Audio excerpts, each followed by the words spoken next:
رب اشرح لي صدری ویسر لی امری واحلل عقدۃ من لسانی یفقہوا قولی واجعل لی وزیرا من اہلی۔ اچھا، اس ویڈیو میں انشاءاللہ میں آپ کے سامنے جو کتاب رکھنے جا رہا ہوں وہ مولانا مودودی کی کتاب سلامتی کا راستہ ہے۔ اور یہ جو کتاب ہے آپ سمجھ لیں یہ ایتھیزم کا، اس کو کہتے ہیں نا، سنگل ہینڈڈ توڑ ہے۔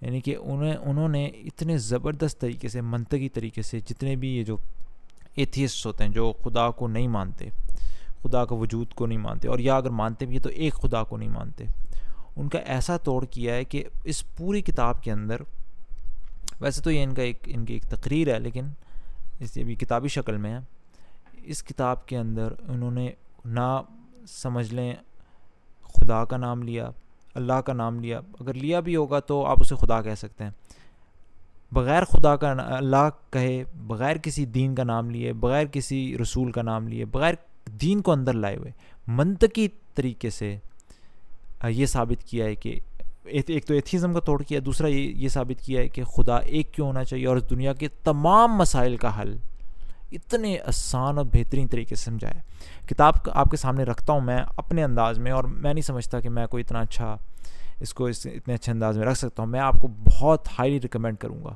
میری طرف سے یہ ایک تجویز ہے کہ آپ سب لوگ اس کتاب کو اردو میں، سلامتی کا راستہ، انگلش میں بھی ہے، road to peace and salvation کر کے، اس طریقے سے وہ بھی پڑھ سکتے ہیں۔ اردو کی کتاب لے کے پڑھیں، بہترین طریقے سے اس کو سمجھایا ہوا، اور یقین کریں آج کے ساری ایتھیزم کا توڑ اس کتاب کے اندر موجود ہے، یقین کریں۔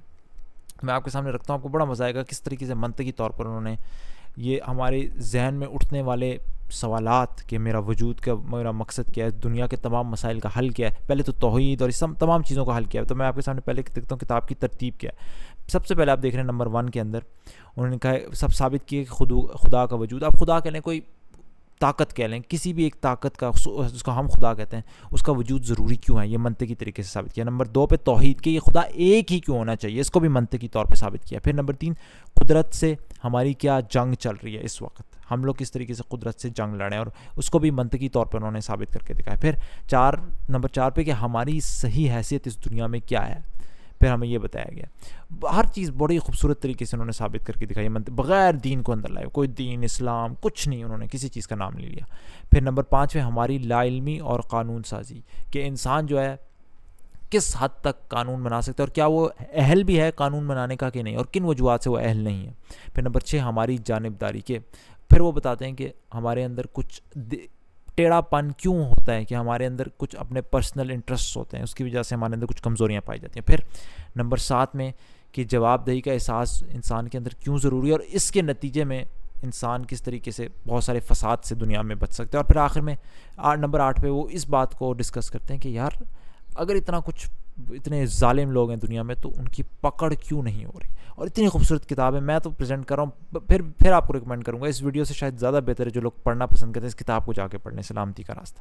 تو نمبر 1 میں خدا کا وجود، کہ خدا کا وجود ہی ضروری کیوں ہے، اور وہ سب سے پہلے یہاں پہ میں نے لکھا ہے دکان اور فیکٹری، کہ کبھی آپ نے کوئی دیکھا ہے دکان خود بخود اس کے اندر سامان آ رہا ہو، خود بخود وہ گاہک اسے آ کے جب لے رہا ہو تو خود بخود اس کا حساب ہو جائے، پھر خود بخود جتنا سامان کم ہوا ہو خود بخود آ کے بھر جائے۔ ایسا کبھی کوئی آپ سے کہے کوئی ایسی دکان ہے تو آپ کہیں گے پاگل ہے یہ آدمی، اس طرح تو ہو ہی نہیں سکتا۔ یا کوئی فیکٹری لگی ہوئی ہو کہیں، آپ کہیں خود بخود وہ بنی فیکٹری، خود بخود اس نے سوچ لیا کہ میں نے کیا اندر سے پروڈکٹ نکالنا ہے، اس کا کیا پینٹ ہونا ہے، اس کا کیا سائز ہونا ہے، خود بخود بنا کے وہ فیکٹری باہر پھینک رہی ہے۔ نہیں، کوئی نہ کوئی اس کے پیچھے عقل ضرور ہوتی ہے جو پروگرام کرتی ہے مشینوں کو، کچھ اس کے اندر کوڈ ڈالتی ہے۔ کبھی بھی آپ نے یہ نہیں دیکھا ہوگا خود بخود وہ سارا ایک سسٹم، ایک نظام چل رہا ہو، فیکٹری کا جیسا نظام ہے یا دکان کا نظام ہے، ایون گھر کا نظام، ہر کوئی نظام بغیر کسی عقل کے نہیں چل رہا ہوتا۔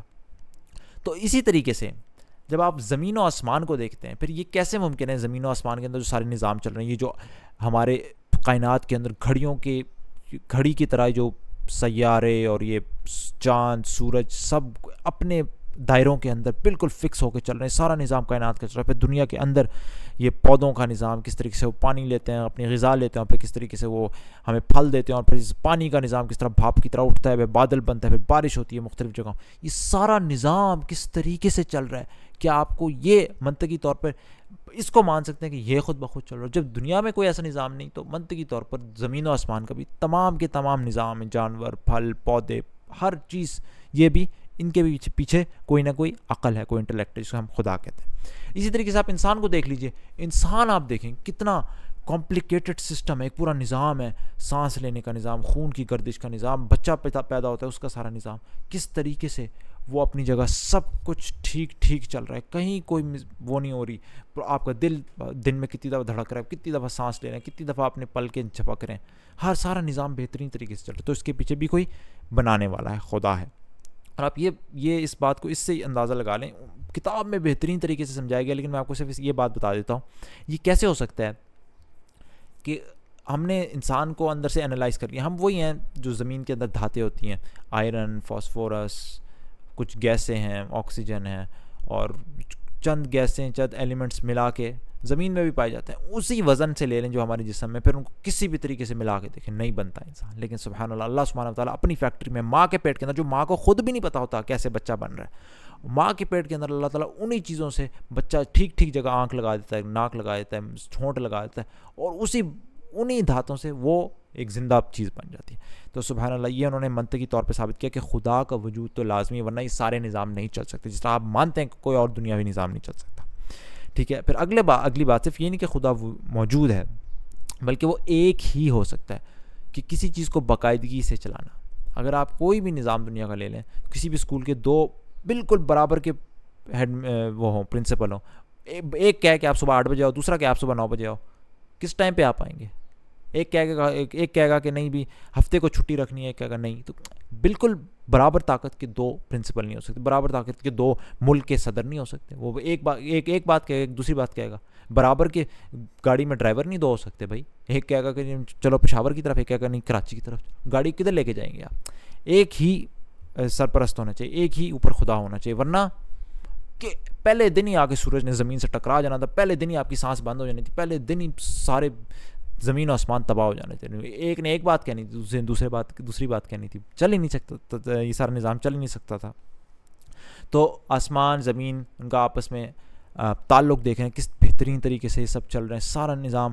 کبھی ایسا ہر روز ٹھنڈ گرمی موسم اپنے وقت پہ آتے ہیں, دن رات اپنے بالکل باقاعدہ نظام کے ساتھ چھوٹی لمبی ہوتی ہے, ہر روز سورج نکلتا ہے, دن کے وقت دن ہوتا ہے, رات کے ہوتا ہے. یہ سارا نظام چل ہی اس طرح اسموتھلی رہا ہے کیونکہ ایک ہی طاقت ہے. نہیں ہوتی تو کلیش ہو جاتا, پہلے شروع میں سارا نظام تباہ و برباد ہو جاتا. پھر وہ کہتے ہیں نمبر 3 میں کہ ایک طاقت کامل علم. ہاں, پھر یہ بات کرتے ہیں کہ اللہ سبحانہ وتعالیٰ جس کے پاس تمام کی تمام طاقت ہے, وہی اس کو اپنی طاقت کے بلبوتے پر چلا رہا ہے, اور اللہ تعالیٰ کے پاس کامل علم بھی ہے اس سب کو چلانے کے لیے. ورنہ اگر آپ کسی اناڑی کو, ایون آپ تھوڑی سی دیر کے لیے کسی اناڑی کو ایک چھوٹا سا کام کہہ دیں, مثال کے طور پر ایک موٹر خراب ہوگی, اس کو نہیں پتہ اس موٹر کو کیسے, اس کو موٹر ٹھیک کرنے کو دے دیں, آپ دیکھ لیں اس کا کیا وہ کباڑا کر دے گا.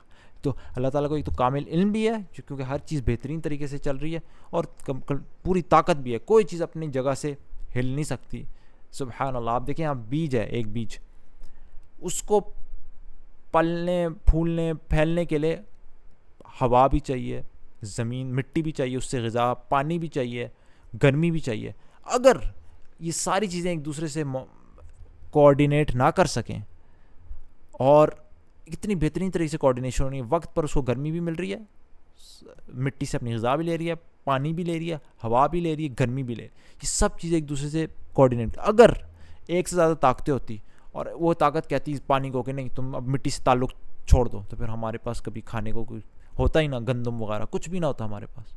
تو سبحان اللہ, یہ سب چیزیں دلالت کریں کہ ایک ہی خدا ہے, اس نے سب کو اپنے کام پہ لگایا ہوا, وہ ذرا برابر اپنی جگہ سے نہیں ہلتے, ذرا برابر اپنی جگہ سے نہیں ہلتے. پانی مٹی کے ساتھ وہ تعلق رکھتی ہے, اس کے اندر جذب ہو جاتا ہے پانی, اور مٹی, ہوا, گرمی, وہ سب چیزیں ایک دوسرے کے ساتھ کوآرڈینیٹ کرتی ہیں. کبھی ایسا ہوا ہے کہ آپ نے آگ کو دیکھا, اس پہ ہاتھ رکھو ٹھنڈی ہو؟ نہیں, ہمیشہ آگ گرم ہوتی ہے. تو سبحان اللہ, ہر چیز اپنی جگہ کام کر رہی ہے, اور یہ نظام چل ہی اس رہا ہے کیونکہ ایک ایسی کوئی ہستی ہے جو کہ ہم جس کو خدا کہتے ہیں, اس نے ہر چیز کو پابند کیا اس کے قانون کا, جو اس نے اس کو ذمہ داری دی ہے. پھر آخر میں نوکر اور مالک ایک جیسے کیسے ہو سکتے ہیں؟ سبحان اللہ. آپ نیچے والے لوگوں کو بڑھا کر اوپر کیسے لگا؟ کبھی کوئی چاہے گا مالک کہ میری جائیداد کے اندر پورے نوکر کو حصہ بنا, پھر تو وہ نوکر و مالک ایک جیسے ہو گئے. ایسا تو نہیں ہو سکتا. پھر توحید کے بعد ثابت کرنے کے بعد کہ خدا صرف ایک ہی ہو سکتا ہے, وہ آگے جا کے کہتے ہیں کہ اب انسان کی تباہی کا اصل سبب کیا ہے, اور وہ کیا ہے؟ انسان میں فساد ہے اور قدرت میں امن ہے. جیسے میں نے آپ کو دکھایا کہ سارا قدرت کا نظام صدیوں سے ایسے ہی چل رہا ہے, بارش ایسی ہو رہی ہے, دن رات ویسے ہی چل رہے ہیں, سیارے ویسے ہی چل رہے ہیں, سورج چاند ویسے ہی چل رہے ہیں, اندر جانور پودوں سارا نظام ایک جیسے چل رہا ہے. لیکن انسان کیونکہ ان کو جو ڈیوٹی دی وہ وہی کر رہے ہیں. سورج اپنے وقت پہ نکل رہا ہے اور پھر چاند اپنے وقت پہ نکل رہا ہے, سورج, زمین, سارے سیارے اپنے اپنے دائرے کے اندر چل رہے ہیں. پانی کو جب گرم کریں تو وہ ابل رہا ہے, وہ اس میں کوئی وہ نہیں کر رہا, بغاوت نہیں کر رہا کہ نہیں مجھے گرم کرو میں نہیں ابلوں گا.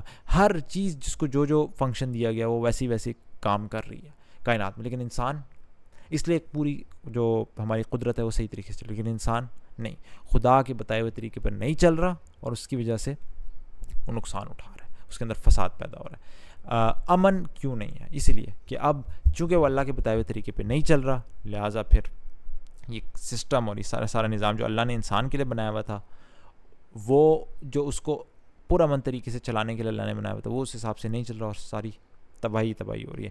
ملک کو لوٹ رہے ہیں, انسان کو لوٹ رہے ہیں, انسان کو کھا رہا ہے, جانوروں کی طرح اسے چیر کے کھا رہا ہے. پھر ہم حقیقت کے خلاف ریل کا دروازہ, یہ بڑی اچھی مثال انہوں نے دی سمجھانے کے لیے. یہ جو ریل کی مثال ہے, اور وہ کیا ہے کہ اگر آپ یہ سمجھیں, یہاں پہ ایک ریل گاڑی چل رہی ہے, ٹرین چل رہی ہے, تیزی سے وہ ریل گاڑی چل رہی ہے, اور آپ اس کے دروازے کو کھولیں یہ سمجھتے ہوئے کہ یہ میرے گھر کا دروازہ ہے, اور باہر جو ریل گاڑی کی ظاہری بات ہے جو بھی میدان ہے اس کو آپ سمجھیں کہ یہ میرے گھر کا صحن ہے, اور آپ اس ریل گاڑی کے دروازے کو اپنے گھر کا دروازہ سمجھتے ہوئے, کیونکہ آپ سمجھ رہے ہیں, اور باہر جو میدان ہے اس کو اپنے گھر کا صحن سمجھتے ہوئے اس ریل گاڑی کے باہر چلتی ہوئی تیزی سے ریل گاڑی قدم رکھیں گے, تو کیا ہوگا؟ آپ کی ٹانگ ٹوٹے گی, آپ کا سر پھٹے گا, آپ کو نقصان ہوگا. آپ مانیں یا نہ مانیں, وہ ریل گاڑی کا دروازہ آپ کے سوچنے سے وہ گھر کا دروازہ نہیں بن جائے گا, یا سوچنے سے وہ باہر کا میدان وہ آپ کے گھر کا صحن نہیں بن جائے گا. تو آپ کو نقصان اٹھانا پڑے گا. خواب نقصان اٹھانے کے بعد بھی یہ نہ مانیں گے نہیں میں نہیں مانتا یہ ریل گاڑی کا دروازہ نہیں ہے, میرے گھر کا ہی دروازہ ہے, آپ کو نقصان اٹھانا پڑے گا. تو اسی طریقے سے انسان جب اس دنیا کے اندر اپنی منمانی کرتا ہے اور یہ اس بات کو نہیں مانتا کہ میں خدا کے ماتحت ہوں, وہ میرا مالک ہے, وہ میرا رب ہے, مجھے اس کی اطاعت کرنی ہے, اور جو اصول اللہ نے اس کے لیے بنائے ان کو نہیں مانے گا, اس کے مطابق نہیں چلے گا, خدا کو ایک نہیں مانے گا, تو کیا ہوگا؟ جو نقصان ہوں گے, اس سے جو فساد پیدا ہوں گے وہ اسے اٹھانے پڑیں گے, خواہ وہ نہ مانے, موت تک نہ مانے. لیکن جو اس کے نقصانات ہیں اور جو بد امنی پھیلے گی اس وجہ سے, کیونکہ یہ لاجیکل بات ہے, جیسے میں نے آپ کو بتا دیا. آپ آگ کو گرم نہ مانیں گے, نہیں گرم نہیں ہے میں اس پہ ہاتھ رکھوں گا, وہ آپ کا ہاتھ جل جائے گا. آپ پھر بھی نہ مانیں تو وہ سڑتا ہی رہے گا آپ کا ہاتھ, لیکن وہ آگ گرم ہے, وہ جلائے گی آپ کے ہاتھ کو. تو حقیقت کے خلاف نہیں جا سکتے. پھر نمبر 4, خدا ایک ہے, آپ مانے نہ مانے ہاتھ لمبا نہیں ہو سکتا. ہاتھ لمبا نہیں ہو سکتے کا کیا مطلب ہے؟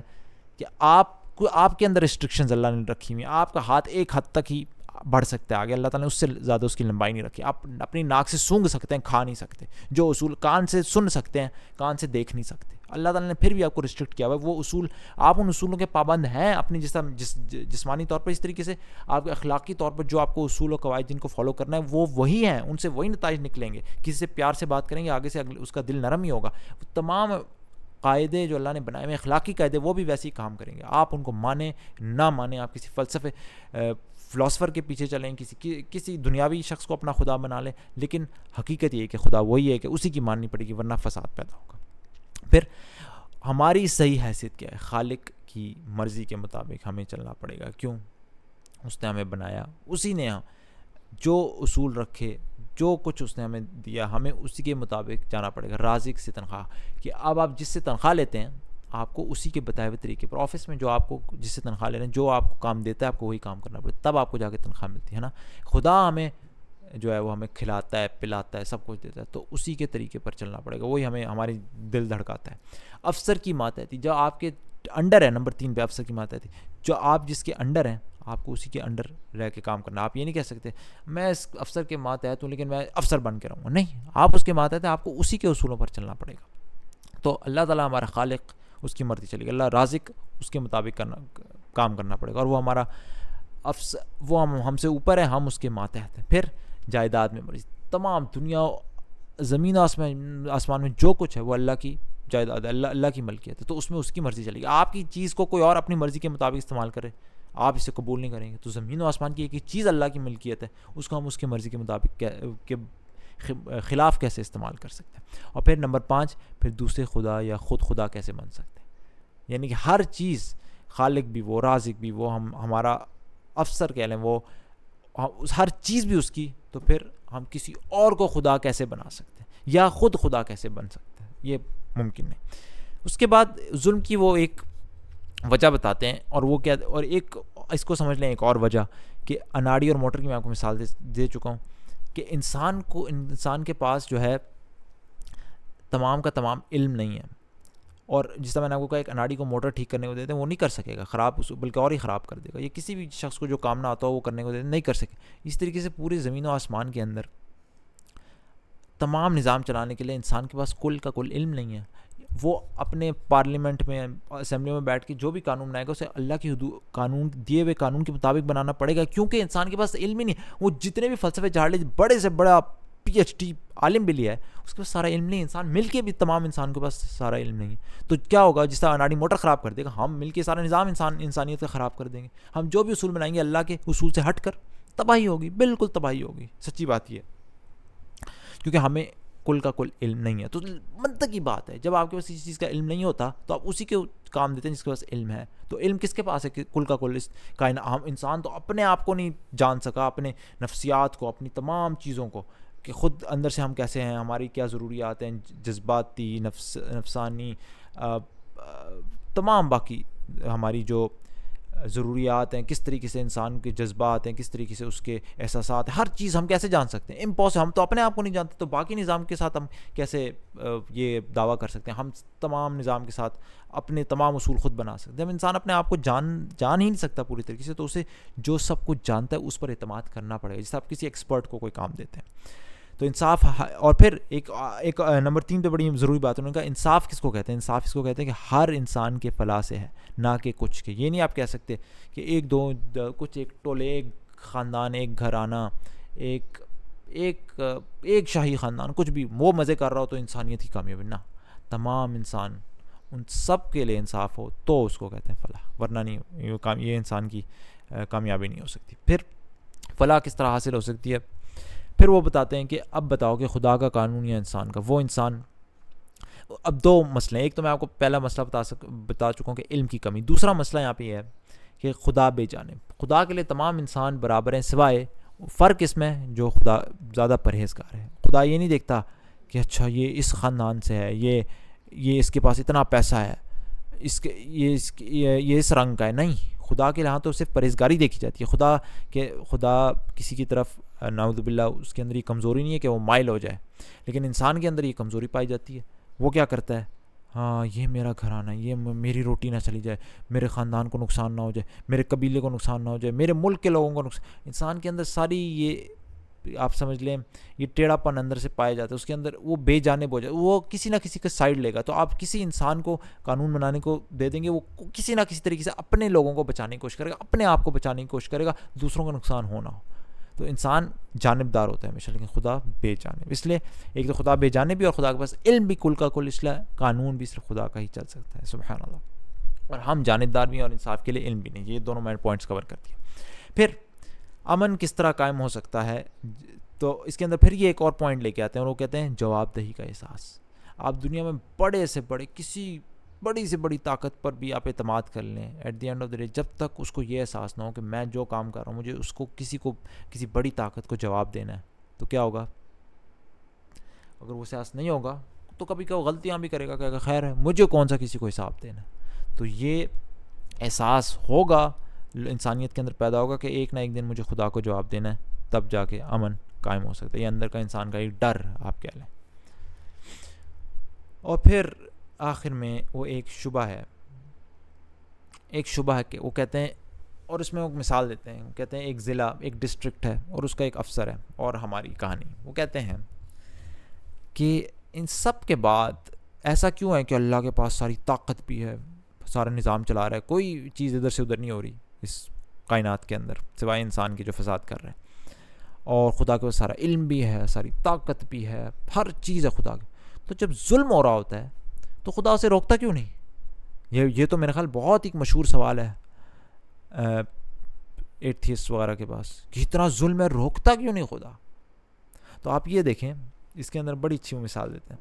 میں چھوٹا سا جواب تو اس کو میں خود دے سکتا ہوں اس کا جواب ہی کہنے کے لیے کہ نہیں اللہ تعالیٰ نے جو دنیا جو ہے وہ امتحان بنائی ہے, لیکن نہیں, بڑی اچھی مثال دیتے ہیں. وہ کہتے ہیں ایک ضلع ہے, ایک بہت بڑا ایک ملک ہے, اس کا ایک بادشاہ ہے, اور آپ سمجھو اس بادشاہ کے پاس کل کی کل طاقت ہے, ساری فوج, سارا ریل کا نظام, ساری ہر چیز اس بادشاہ کے اندر ہے, اس ملک کے اندر. لیکن اس کے اندر ایک چھوٹا سا ایک ضلع ہے, ڈسٹرکٹ ہے, وہ اس کو ایک افسر کو دے دیتا ہے اور اسے کہتا ہے جیسا دل کرتا ہے تم چلاؤ اسے, یہ ساری اس کے اندر, اس ضلع کے اندر ساری طاقت تمہارے پاس, ساری اس ضلع کے اندر زراعت تمہارے پاس, تنخواہیں تمہارے پاس, ہر چیز تمہاری ذمہ داری, اور اسے چھوڑ دیتا ہے بالکل اپنے حال پہ. ٹھیک ہے, اس چھوٹے سے ضلع کے اندر اسے افسر بنا, اور اسے یہ احساس دیتا ہے کہ وہ غلطی بھی کرے اس کو, یعنی کہ اس کو کچھ نہیں کہتا, وہ اسے یہ احساس دلاتا ہے چیک کرنے کے لیے کہ یہ افسر کتنا میرا وفادار ہے.